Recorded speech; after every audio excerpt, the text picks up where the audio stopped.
It's Margarita, and I am back from my no buy.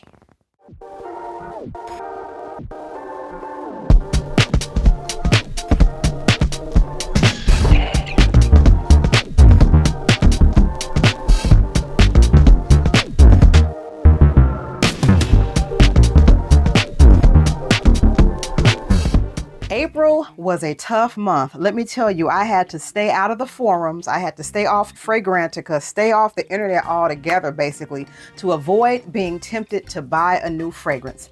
But I stuck to my guns and I did not buy any fragrance items in April.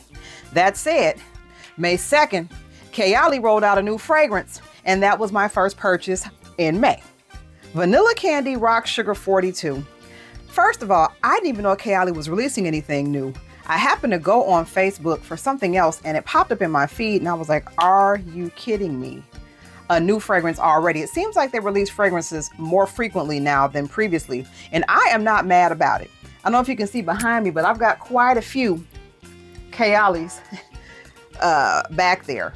And I think I like the brand so much because the founder, Mona Katan, is so personable, so friendly, and she has a purpose behind the fragrances. It's not just junk just being thrown out.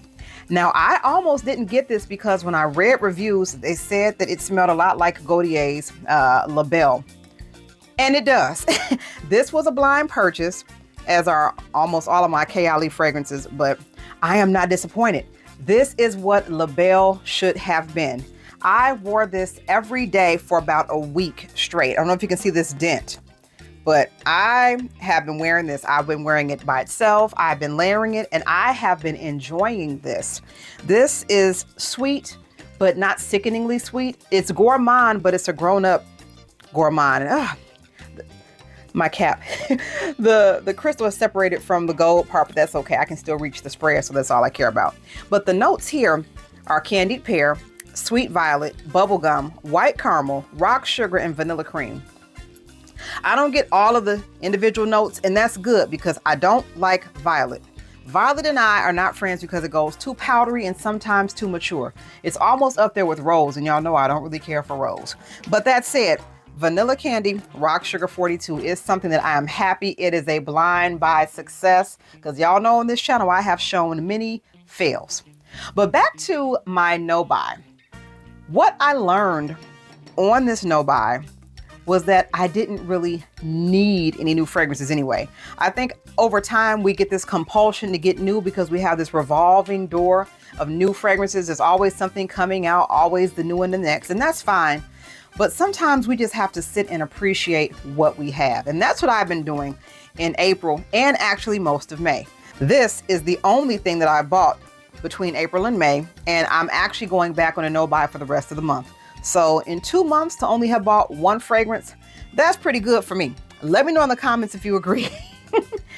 But it just goes to show you that if you back away from the temptation sometimes to buy, to compare what you have to someone else.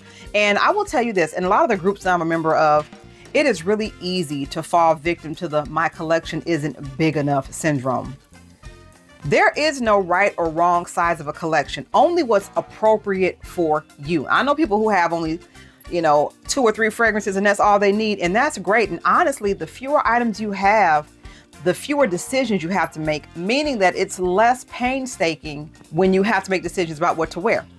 I have made so many cool concoctions of what I already have up here behind me, and even playing in some of my husband's collection, that I was like, wow, had I kept buying new things this month, I would have never had the opportunity to experience and enjoy the cool things and the creations that I was making with what I already have. It really showed me how far a dollar can go as far as when you stretch your existing collection to new lengths. If you have quite a few, you can make 100 different fragrances out of stuff you already have and feel like you've got something new. A lot of perfumers, I'll tell you a secret, actually mix fragrances together anyway to make something new and save us the trouble. So, industry secret. But let me know in the comments, are you on a no buy? Do you resonate with going on no buy sometimes? Do you think that there's a such thing as fragrance shopping addiction or the FOMO or the need to compare?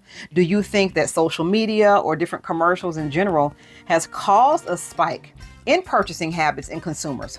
Now, I love fragrances, but I also love saving some money. And when I realized that I had so many great things I hadn't even experienced in my own collection, I'd even forgotten what some of the fragrances smelled like, so it felt like I got something new anyway. It's just a really freeing feeling. But that said, if you all want to sample my collection, you can check it out on whistlenotes.com. If I think it's worth sharing, it is on my website. Also, like, comment, subscribe, and share. If you know anybody that loves fragrances as much as we do, let's help them join our tribe. And until next time, I am Margarita, and you have an awesome day. Bye.